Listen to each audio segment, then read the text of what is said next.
Здравейте! Радвам се да ви видя. Днес ще говорим за тема, която вълнува страшно много хора. Това е успешният бизнес. Според повечето статистики, само 1 на 10 стартиращи бизнеса стават наистина успешни. Но аз съм сигурна, че ако изгледате това видео, ще бъдете именно този успешен бизнес.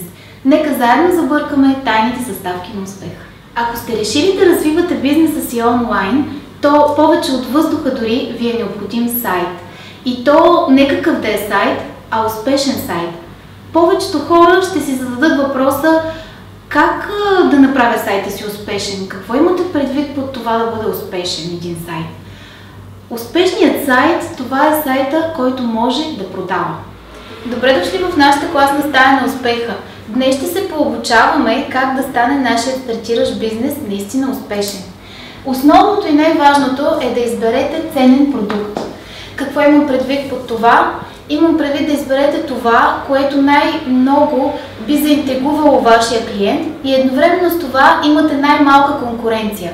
Идеята е да смажете конкуренцията и да бъдете уникални.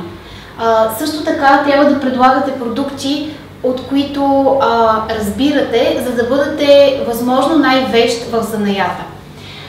Другото, което е много важно, е посещаемостта на вашия сайт. Вие може да предлагате много ценни продукти, но ако никой не достига до тях, ще бъде абсолютно излишно.